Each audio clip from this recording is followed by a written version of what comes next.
Intelligence और automation की सबसे एडवांस मशीनें बनाई जाती थीं, अचानक किसी टेक्निकल प्रॉब्लम की वजह से पिछले 10 दिनों से बंद पड़ी थी। रोज करोड़ का नुकसान हो रहा था। दुनिया के बड़े से बड़े इंजीनियर इस पर अपना तजुर्बा आजमा चुके थे, लेकिन कोई भी मशीन को ठीक नहीं कर पा रहा था। तभी एक अनाथ जूते पॉलिश करने वाले बच्चे ने कहा, सर मैं इस मशीन को ठीक कर सकता हूँ। बच्चे की यह बात सुनकर सब हंस पड़े। सबने उसे पागल कहा, खूब मजाक बनाया, लेकिन उसने वो कर दिखाया जिसकी किसी ने कल्पना भी नहीं की थी। दोस्तों, आइए जानते हैं कि आखिर वो जूते पॉलिश करने वाला बच्चा कौन था और उसे मशीनों के बारे में इतनी जानकारी कैसी थी। कंपनी के मालिक थे अर्जुन शांतिनाथ, तकनीकी दुनिया का एक बड़ा और चर्चित नाम। लेकिन आज इस कंपनी में एक अजीब सी उदासी छाई हुई थी। गेट पर सन्नाटा था, गार्डों के चेहरों पर तनाव और अंदर कर्मचारियों में अफरा तफरी का माहौल था, क्योंकि कंपनी का सबसे बड़ा 100 करोड़ का प्रोजेक्ट पिछले 10 दिन से बंद था। एक विशाल ऑटोमेशन मशीन जो प्रोजेक्ट की रीढ़ थी, अचानक खराब हो गई थी। दुनिया के बड़े इंजीनियर बुलाए गए, लाखों रुपए खर्च हुए, पार्ट बदले गए, लेकिन मशीन में क्या खराबी थी कोई समझ ही नहीं पा रहा था। हर दिन करोड़ों का नुकसान हो रहा था। टॉप मीटिंग रूम में अर्जुन शांतिनाथ गुस्से में टेबल पर हाथ मारकर बोले, 10 दिन हो गए और अभी तक मशीन चालू नहीं हुई। ये कंपनी मजाक नहीं है, करोड़ों लगे हैं इस प्रोजेक्ट में। इंजीनियर सहमे हुए खड़े थे। एक सीनियर इंजीनियर बोला, सर हमने हर हिस्सा चेक कर लिया है, सेंसर, वायरिंग, सॉफ्टवेयर सब ठीक दिख रहा है।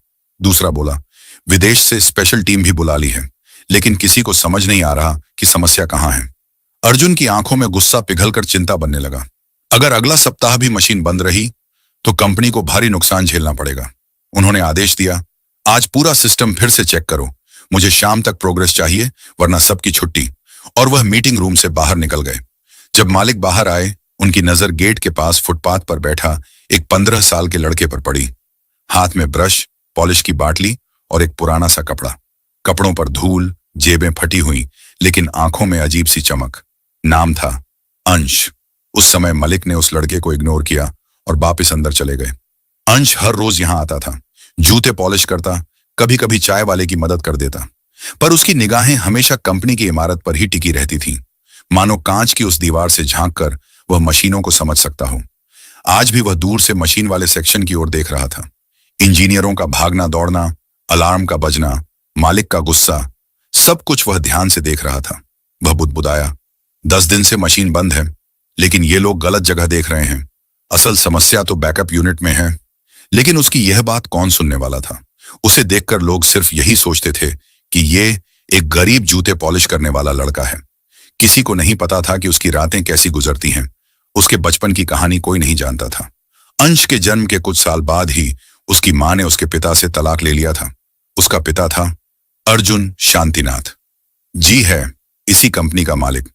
लेकिन यह बात किसी को नहीं पता थी, अंश को खुद भी नहीं। तलाक के बाद मां अपने मायके वापस आ गई थी, अपने बूढ़े पिता यानी अंश के नाना के साथ रहने। अंश के नाना छोटा सा गैराज चलाते थे। कहने को तो मां की दुनिया अंश था, लेकिन वह अक्सर बीमार पड़ती रहती थी। तलाक का सगमा उन्हें बर्दाश्त नहीं हुआ। सांस चढ़ जाना, शरीर में दर्द रहना, इस तरह की कई बीमारियां उन्हें बन गई थीं और इलाज बहुत महंगा पड़ रहा था। घर चलाने के लिए, दवाइयां लाने के लिए अंश को दिन भर जूते पॉलिश करने पड़ते थे। लेकिन जैसे ही रात होती, लोग अपने अपने गैराज बंद करके घर चले जाते। लेकिन अंश और उसके नाना अपने छोटे से गैराज में रात को काम करते थे। वो अंश को सिखाते थे कि मशीन कैसे चलाई जाती है, कैसे उन्हें ठीक किया जाता है। अंश के नाना पुराने जमाने के मैकेनिक थे। वो अपने दामाद यानी अर्जुन शांतिनाथ की कंपनी में एक बड़े इंजीनियर रह चुके थे, इसीलिए उन्हें मशीनों की अच्छी खासी नॉलेज थी। उनका छोटा सा गैराज टूटे हुए स्कूटर, पंखे, पुराने जनरेटर और मैले कपड़ों से भरा रहता था। लेकिन अंश के लिए वह जगह मंदिर से कम नहीं थी। वह हर रात नाना से मशीन सीखता, पेंच कैसे घूमता है, कहां से आता है, कोड कैसे पढ़ा जाता है, सब कुछ। नाना अक्सर कहते, अंश बेटा, तेरे हाथ में समझ है, तू मशीन को देखता नहीं, महसूस करता है। अंश हंस देता, नाना बस आपसे ही सिखा है। लेकिन नाना की आंखों में एक और बात छिपी थी, कुछ ऐसा जो वह अंश को कभी नहीं बता पाए थे। अंश दरअसल सिर्फ मेहनती नहीं था, वह जन्म से एक जीनियस था। लेकिन यह जीनियस अपनी मां के इलाज के लिए सड़क पर जूते पॉलिश करता और रात में गैराज में मशीनें सीखता। कंपनी के गेट के सामने बैठा अंश मशीन वाले हॉल को देखता रहा। वह मशीन उसे अजीब तरह से आकर्षित कर रही थी। उसने खुद से कहा, अगर मुझे 5 मिनट भी मिल जाए, मैं इसे ठीक कर दूं। इतने में बाहर से आवाज आई, अबे ओ जूते पॉलिश वाले, उठ, यहां से हट। एक गार्ड उसे डांट रहा था। अंश जल्दी से खड़ा हुआ। जी हाँ, मैं हट रहा हूं। लेकिन जाते जाते भी उसकी नजरें मशीन वाले सेक्शन को देख रही थीं। इसी बीच मालिक अर्जुन शांतिनाथ फिर बाहर आए। अर्जुन ने पहली बार अंश को ध्यान से देखा। उसके फटे कपड़े, उसकी आंखों की चमक उन्हें अजीब तरह की खटक गई। अर्जुन ने गार्ड से पूछा, ये लड़का कौन है? गार्ड बोला, सर, यहां रोज आता है, जूते पॉलिश करता है, बस कभी कभी मशीन की तरफ घूरता रहता है। अर्जुन ने अंश की ओर देखा। अंश ने नजरें झुका ली। कुछ मिनट की खामोशी के बाद अर्जुन ने कहा, तुम मशीन को इतने ध्यान से क्यों देखते हो? अंश धीरे से बोला, सर, मुझे मशीनें अच्छी लगती हैं। अर्जुन ने तंज किया, मशीनें? और तुम जूते पॉलिश करते हो बेटा? यह करोड़ों की टेक्निकल मशीनें हैं। अंश ने हिम्मत करके कहा, सर, अगर बस एक बार मशीन के पास जाने दें, मैं बता सकता हूं क्या समस्या है। पूरे स्टाफ ने हंस दिया। ये बताएगा? जूते चमकाने वाला बच्चा मशीन ठीक करेगा? सर, समय बर्बाद मत कीजिए। लेकिन अंश चुप रहा। उसके चेहरे पर एक अजीब विश्वास था, जैसे कोई रहस्य छुपा हो। और अर्जुन को न जाने क्यों उस लड़के के चेहरे में अपना बचपन दिखाई देने लगा। लेकिन वो बिना कुछ कहे वहां से वापस चले गए। अंश भी मशीनों को देखता हुआ अपने घर चला गया। घर जाकर उसने खाना खाया और फिर अपने नाना के साथ मशीनों के बारे में सीखने लगा। अगली सुबह कंपनी के गेट के सामने वही हलचल थी। इंजीनियरों के हाथों में फाइलें, कॉन्फ्रेंस कॉल की आवाजें, और मशीन अभी भी बंद थी।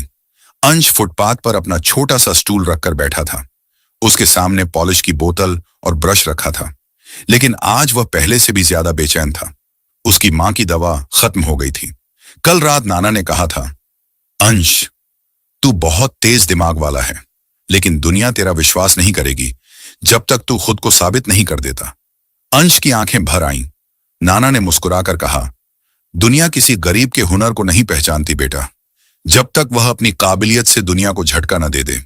ये बात अंश के दिल में उतर गई। अंश को अपनी मां की दवा लेने के लिए पैसे चाहिए थे। उसने सोचा, अगर मैं मशीन ठीक कर दूं तो शायद मुझे कुछ मिल जाएगा और फिर मां का इलाज हो जाए। ये सोचकर वो गेट पर पहुंचा। धीरे से गार्ड से बोला, भैया, बस 5 मिनट। गार्ड चिल्लाया, अबे, फिर आ गया तू? कहां था दूर रहना? अंश झुककर बोला, भैया, बस मशीन को देखना है। गार्ड चिल्लाया, चल हट, अपने काम पे ध्यान दे। गार्ड ने धक्का देकर उसे दूर कर दिया। अंश फिर भी रुका नहीं। वह गेट के किनारे लगी झाड़ियों के पीछे से झांकने लगा। वहां से मशीन का कंट्रोल रूम कुछ कुछ दिखता था। वह बुदबुदाया, ये लोग सेंसर चेक कर रहे हैं, लेकिन असली समस्या वहां नहीं है। उन्हें बैकअप यूनिट के अंदर देखना चाहिए। उसकी आवाज धीमी थी, लेकिन दिमाग तेजी से काम कर रहा था। कुछ ही देर बाद एक इंजीनियर बाहर निकला और उसे देखा। वह चिल्लाया, ओए, यहां क्या कर रहा है? अंदर झांक रहा है। अंश ने तुरंत हाथ जोड़ दिए। सर, मैं बस देखना चाहता हूं। इंजीनियर आग बबूला हो गया। देखने से क्या होगा? इतनी बड़ी बड़ी कंपनियों की मशीनें बच्चों के खिलौने नहीं होती। चल भाग यहां से। अंश ने सिर झुका लिया। उसके हाथ कांप रहे थे, लेकिन आंखों में वही चमक थी। वह धीरे धीरे वापस फुटपाथ पर आकर बैठ गया, लेकिन उसकी नजरें गेट पर ही टिकी रहीं। उस दिन मशीन का शोर अचानक बंद हो गया। सायरन सी आवाज आई, ट्रर ट्रर, सिस्टम क्रिटिकल एरर। कंपनी के सारे कर्मचारी बाहर भागने लगे। अंश डरते हुए गेट के पास आया, लेकिन जैसे ही उसने अंदर झांका, गार्ड फिर चिल्लाया, तेरी तो मैं अभी, भाग यहां से। उसने अंश को फिर धक्का दिया। इस बार अंश सड़क पर गिर पड़ा। उसके कपड़े और गंदे हो गए। कुछ लोग हंसने लगे। ये बच्चा क्या कर लेगा मशीन के बारे में? हद है भीख मांगने वालों की। एक महिला बोली, ये लड़का पागल है क्या? इतनी बड़ी कंपनी में जाएगा? एक आदमी बोला, लगता है मशीन ठीक करेगा। अरे, इसे तो लैपटॉप भी चलाना नहीं आता होगा। अंश ने कुछ नहीं कहा, बस अपने घुटनों से धूल झाड़ी और फिर चुपचाप एक कोने में बैठ गया। उसकी आंखों से आंसू गिर रहे थे, लेकिन उसके दिमाग में सिर्फ एक ख्याल था, काश मुझे सिर्फ 5 मिनट मिल जाते। वह पूरे दिन चुपचाप कंपनी के बाहर बैठा रहा। शाम के करीब अर्जुन शांतिनाथ कंपनी से बाहर निकले। उनका सिर दर्द से भारी था। मशीन अभी भी बंद थी। उन्होंने गेट के पास वही लड़का देखा, थका हुआ, कपड़े धूल से भरे, लेकिन आंखों में अजीब चमक। अर्जुन ने गार्ड से पूछा, तुम इसे बार बार क्यों धक्का देते हो? गार्ड ने शिकायत की, सर ये रोज मशीन वाले सेक्शन में झांकने आता है, कहता है मशीन ठीक कर देगा। अर्जुन ने ठंडी हंसी भरी, मशीन ठीक कर देगा ये? फिर उन्होंने अंश की तरफ देखा। अर्जुन बोले, तुम रोज मशीन की तरफ क्यों देखते हो? क्या समझते हो तुम? अंश ने डरते डरते कहा, सर मैं मशीन को बस एक बार करीब से देख लूं तो बता सकता हूं। इंजीनियर, कर्मचारी, गार्ड सब हंस पड़े। सर ये मजाक कर रहा है, ये बच्चा क्या जानता होगा, मशीन करोड़ों की है, खिलौना नहीं। लेकिन अंश चुप रहा। उसने सिर्फ अर्जुन की आंखों में भरोसा खोजने की कोशिश की। एक पल के लिए अर्जुन के मन में एक हल्की सी टीस उठी, जैसे किसी गहरे रिश्ते की पहचान, लेकिन वह एहसास अभी अधूरा था। अर्जुन ने सख्त लहजे में कहा, ठीक है, अगर तुम कुछ जानते हो तो अंदर चलकर बता दो। पूरा स्टाफ दंग रह गया। सर ये, सर मजाक मत कीजिए, ऐसे कैसे किसी बच्चे को मशीन के पास ले जा सकते हैं? अर्जुन ने कहा, मैंने कहा है उसे अंदर लाओ। अंश पहली बार कंपनी के अंदर आया। अर्जुन उसके साथ चल रहा था, लेकिन सामने हर तरफ लोग फुसफुसा रहे थे। ये जूते पॉलिश करने वाला बच्चा कंपनी की मशीनों को क्या समझेगा? सर पता नहीं क्यों इसे अंदर ले आए। अंश सब सुन रहा था, लेकिन उसकी नजर सिर्फ मशीन पर था, वही हाइड्रोलाइन 700 मशीन, जिसे वह महीनों से बाहर खिड़की से झांक झांक कर देखता था। मशीन रुकी हुई थी, लाल लाइट जल रही थी। अर्जुन गुस्से में इंचार्ज पर चिल्लाया, 10 दिन से मशीन बंद है, किसी इंजीनियर ने सही से जांच भी नहीं की। इंचार्ज बोला, सर हमने कोशिश। अर्जुन ने हाथ उठाकर उसे रोका और अंश की ओर देखा। अंश तुम्हें पता है ये मशीन क्यों बंद है?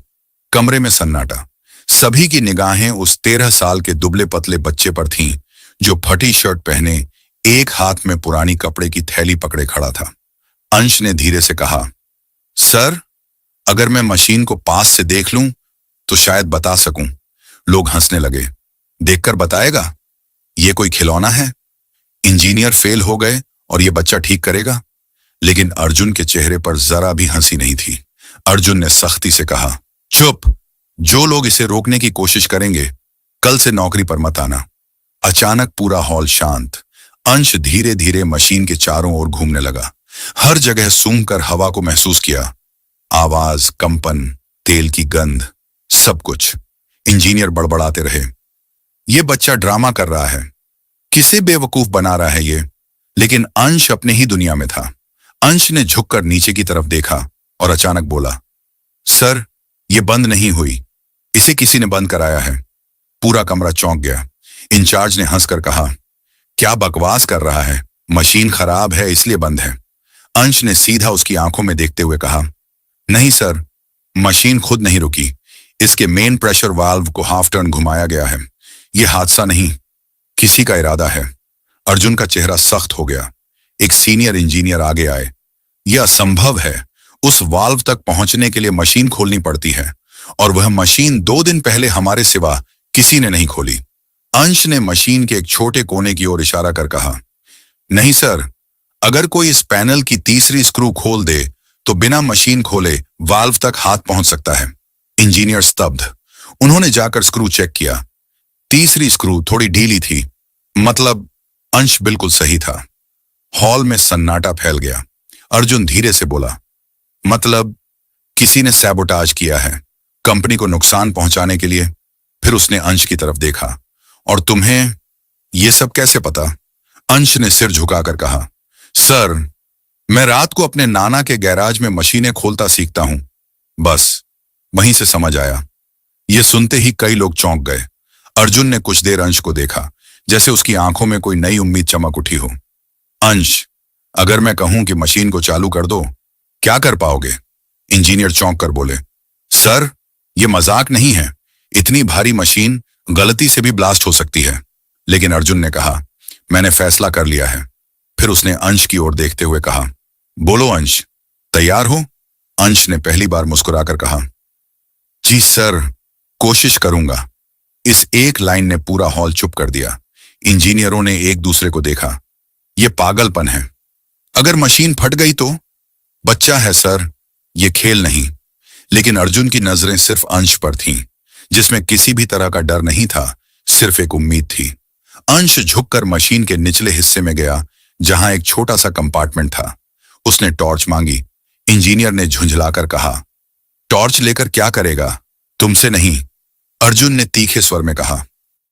टॉर्च हाथ में आते ही अंश ने अंदर झांका और तुरंत बोल पड़ा, देखा सर, ये पाइप, ये वाला नहीं, इसे यहां होना चाहिए था। इंजीनियर ने झुककर देखा और चौंक गया। ये तो सही में गलत जगह है। अंश ने मशीन के अंदर हाथ डालकर धीरे से उस पाइप को घुमाया और एग्जैक्ट जगह फिट किया। इंजीनियर दंग थे। एक आदमी बड़बड़ाया, हमसे इतनी दिनों से गलती हुई और ये बच्चे ने 2 मिनट में पकड़ ली। अंश मशीन के दाएं हिस्से में गया, जहां एक बड़ा जंक्शन बॉक्स था। वह हल्का सा कंपन कर रहा था। अंश ने उसका हाथ उस पर रखा और अचानक पीछे हट गया। सर, अगर इसे अभी ऑन कर दिया तो ब्लास्ट हो जाएगा। पूरा स्टाफ दहशत में। अर्जुन आगे बढ़ा। ब्लास्ट? लेकिन क्यों? अंश ने बॉक्स की तरफ इशारा किया। सर, इस पैनल की वायरिंग बदल दी गई है। पॉजिटिव और नेगेटिव क्रॉस कर दिए गए हैं।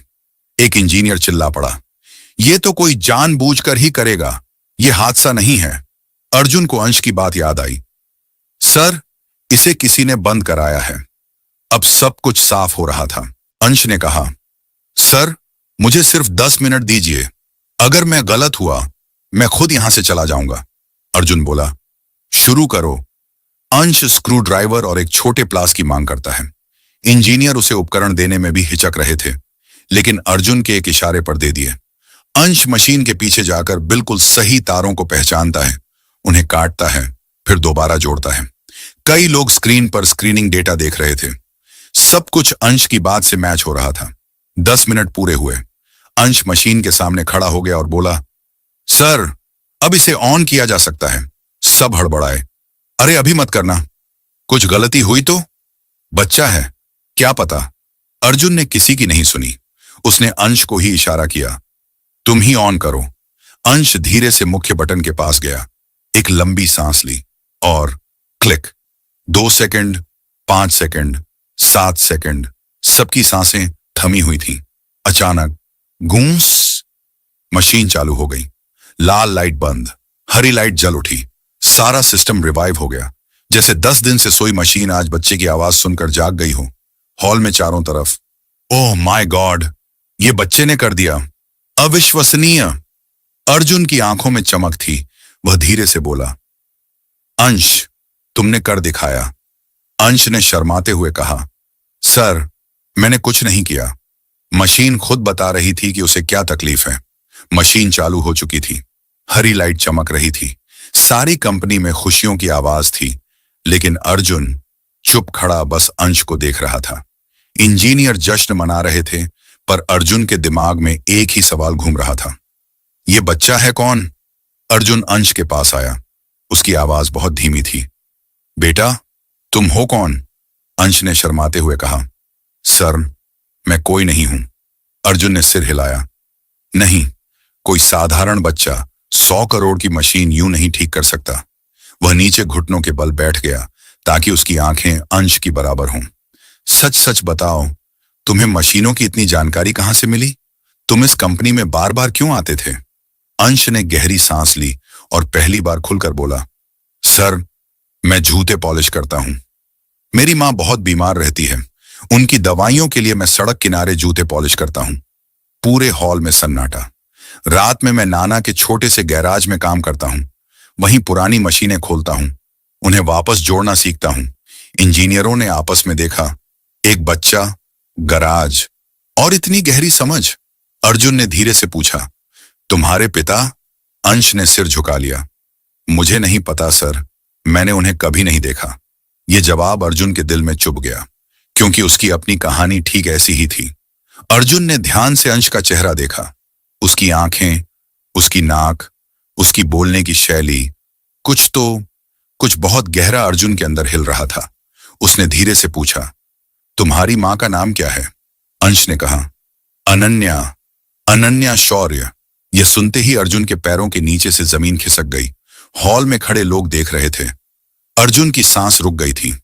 अनन्या शौर्य, यह वही नाम था जिससे वह 12 साल पहले तलाक ले चुका था, एक गलतफहमी की वजह से। उसकी आंखों में हल्का कंपन आया। और तुम्हारा नाम? अंश। पूरा नाम? अंश चुप रहा, फिर धीरे से बोला, अंश, अंश अनन्या। अर्जुन के भीतर जैसे तूफान उठ पड़ा। अर्जुन ने लगभग कांपती आवाज में पूछा, तुम्हारी उम्र? 12 साल। कहां रहते हो? नाना के साथ। मां कहती हैं कि पापा ने उन्हें छोड़ दिया और कभी वापस नहीं आए। अर्जुन जमीन पर बैठ गया, आंखें लाल, हाथ कांप रहे थे। 12 साल, उसी साल का बच्चा, अनन्या का बेटा, दिखने में बिल्कुल उसी जैसा। अर्जुन की आवाज टूट गई। अंश, क्या तुम्हारी मां ने कभी तुम्हारे पापा की तस्वीर दिखाई? नहीं सर, वो हमेशा कहती हैं, कुछ तस्वीरें फाड़ दी, कुछ खो गईं। अर्जुन की आंखों से आंसू गिर पड़े। वह समझ चुका था, यह बच्चा, यह वही है, उसका अपना, उसका खोया हुआ बेटा। अर्जुन ने अंश को कसकर पकड़ लिया, जैसे 12 साल का सूखा एक ही पल में बारिश में बदल गया हो। इंजीनियर, स्टाफ, सभी लोग दंग खड़े थे। अर्जुन ने कांपती आवाज में कहा, अंश, तुम मेरे। वह पूरी बात नहीं बोल सका, गला भर आया। उसने अंश का चेहरा दोनों हाथों में लिया। बेटा, तुम मेरे जैसे क्यों लगते हो? अंश घबरा गया। सर, आप ठीक हैं? लेकिन अर्जुन अपने आप को रोक नहीं पाया। धीरे से बोला, क्योंकि तुम शायद मेरे ही बेटे हो। पूरी कंपनी में एक चीख सी फैल गई। क्या, मालिक का बेटा? अंश डर गया, पीछे हट गया। ऐसा मत कहिए, मेरी मां, हम बहुत गरीब हैं। अर्जुन ने तुरंत कहा, गरीबी किसी रिश्ते को नहीं रोक सकती। अंश, और अगर तुम मेरे बेटे निकले तो तुमने आज सिर्फ मशीन नहीं, मेरी जिंदगी भी ठीक कर दी है। अर्जुन ने सुरक्षा विभाग को बुलाया और साफ शब्दों में कहा, कल सुबह डीएनए टेस्ट होगा। पूरे स्टाफ के बीच सन्नाटा छा गया। अंश बस एक ही बात सोच रहा था, क्या वाकई ये आदमी मेरा पापा हो सकता है? अर्जुन का दिल धड़क रहा था। क्या अंश वही बेटा है जिसे किस्मत ने 12 साल बाद लौटाया है? मशीन ठीक होने के बाद पूरी कंपनी में सिर्फ एक ही चर्चा थी, क्या अंश वाकई मालिक का बेटा है? अंश घबराया हुआ था। वह सोच भी नहीं पा रहा था कि उसकी एक छोटी सी कोशिश उसकी पूरी जिंदगी बदल देगी। अर्जुन उसे अपनी कार से घर छोड़ने लगा, लेकिन अंश ने मना कर दिया। सर, मैं खुद चला जाऊंगा। अगर लोग मेरी मम्मी को देखकर कुछ बोले, उन्हें बहुत बुरा लगेगा। अर्जुन ने पहली बार अंश के सिर पर हाथ फेरा। कल मैं तुम्हारे घर आऊंगा, डीएनए टेस्ट होगा, फिर सच सामने आएगा। अंश चुपचाप चला गया। अर्जुन पूरी रात सो नहीं पाया। अर्जुन पहली बार उस पुराने मोहल्ले में पहुंचा जहां अंश रहता था। सड़क तंग, लोग गरीब, लेकिन एक छोटा सा घर जिसके दरवाजे के बाहर जूते पॉलिश का छोटा सा डिब्बा रखा था। अर्जुन का दिल पिघल गया। वहीं एक औरत बैठी थी, कमजोर लेकिन चेहरे पर अजीब सी शांति। वह अनन्या थी, वही महिला जिससे अर्जुन ने 12 साल पहले एक गलतफहमी में तलाक ले लिया था। अर्जुन का गला भर आया। अनन्या। अनन्या ने उसकी ओर देखा, पहचान गई, लेकिन कोई खुशी नहीं, सिर्फ पुराने घाव। क्यों आए हो अर्जुन? उसकी आवाज टूटी हुई थी। अर्जुन ने कहा, अनन्या, मुझे अंश के बारे में जानना है। अनन्या सहम गई। उसे क्यों परेशान कर रहे हो? वो तो वैसे ही आधी रात तक काम करता है। मेरे इलाज के लिए? अर्जुन ने कांपती आवाज में कहा। अनन्या, क्या अंश मेरा बेटा है? अनन्या की आंखें भर आईं। वह कुछ क्षण चुप रही, फिर बोली, हां अर्जुन, अंश तुम्हारा ही बेटा है। अर्जुन रो पड़ा। अंश को समझ नहीं आया क्या हो रहा है, लेकिन दोनों माँ बाप को इतने साल बाद एक साथ देखकर उसका दिल भारी हो गया। अनन्या ने कहा, बेटा ये ही तेरे पापा हैं, तू पूछता था ना। अर्जुन अंश के सामने घुटनों पर गिर गया। बेटा मुझे माफ कर दो। उसकी आवाज पूरी तरह टूट चुकी थी। अंश रोते हुए बोला, पापा आपको कभी गलती से भी छोड़कर नहीं जाऊंगा। ये वो पल था जो किस्मत ने 12 साल तक रोके रखा था। अर्जुन ने एक और राज खोल दिया। अंश, जिस इंजीनियर ने मशीन की वायरिंग बदली थी, उसने कबूल कर लिया। उसे किसी राइवल कंपनी ने पैसे दिए थे हमारा प्रोजेक्ट बर्बाद करने के लिए। अंश मुस्कुराया। मशीन को दर्द था सर, मैंने सिर्फ वह सुना जो वो कह रही थी। अर्जुन ने कहा, बेटा आज से तुम सर नहीं कहोगे, मैं तुम्हारा पिता हूं और तुम इस कंपनी के असली मालिक के बेटे। इंजीनियर, स्टाफ सबको बताया गया। कंपनी को बचाने वाला बच्चा अब उसी मालिक का खोया हुआ वारिस है। अर्जुन ने अनन्या का इलाज करवाया। अंश को एक शानदार स्कूल में दाखिला मिला और अपने गैराज को कंपनी के अधीन करते हुए नाना को इज्जत और नौकरी मिली। पूरी जिंदगी जितनी तकलीफों में गुजरी थी, उतना ही बड़ा पुरस्कार अंश को मिला, अपने माता पिता का प्यार। अंश हर दिन मशीनों के साथ रहता, सीखता, समझता और अर्जुन हर बार उसे देखकर सोचता, काश मैंने उसे कभी खोया ही ना होता। लेकिन अंश मुस्कुराकर कहता, पापा किस्मत गलत नहीं होती। अगर मैं खोया ना होता तो मुझे मशीनों की दुनिया नहीं मिलती और शायद मैं आपको कभी वापस नहीं मिलता। अर्जुन ने उसे गले लगा लिया। दोस्तों, आपको ये कहानी कैसी लगी हमें कमेंट में जरूर बताएं और आप इस वीडियो को देश के किस कोने से देख रहे हो ये भी जरूर बताएं।